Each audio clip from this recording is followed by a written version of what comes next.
Hi everyone, welcome back to concept master. मेरा नाम है फैयाज हुसैन और आज जो है हम इस क्वेश्चन को सॉल्व करने की कोशिश करेंगे।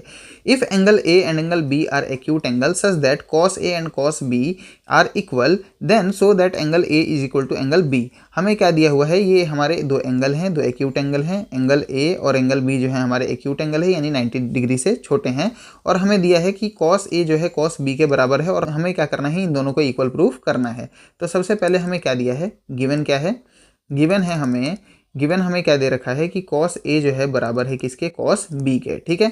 और साथ में हमें क्या प्रूफ करना है, टू प्रूव, हमें क्या प्रूव करना है, हमें ये प्रूव करना है कि एंगल ए जो है इक्वल होगा एंगल बी के। ठीक है। यहाँ से देखो, अगर मैं cos A निकालूँ तो ये अगर मेरा एंगल A है तो इसके जो बगल वाला है वो क्या होगा, बेस होगा।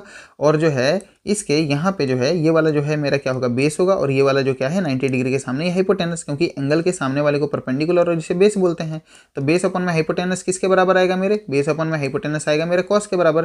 तो एंगल A के हिसाब से मेरा कॉस जो होगा किसके बराबर आ जाएगा, वो मेरा बराबर आ जाएगा AC अपॉन में AB के। और ऐसे ही मैं अगर एंगल बी देखूं, एंगल बी के लिए ये परपेंडिकुलर है, ये बेस है, ये परपेंडिकुलर, ये बेस और ये हाइपोटेनस, यानी बेस और हाइपोटेनस का क्या लेना है, रेशियो लेना है। एंगल बी के लिए अगर मैं कॉस बी देखूं तो मेरा किसके बराबर आ रहा है, मेरा आ रहा है BC अपॉन में किसके बराबर, AB के बराबर।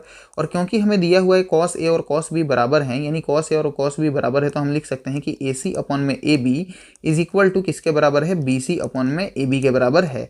यहाँ से AB से AB हमारा कट जाएगा और कटने के बाद हमें ये मिल रहा है कि AC जो है इज इक्वल टू BC के बराबर है। AC जो है वो किसके बराबर है, BC के बराबर है।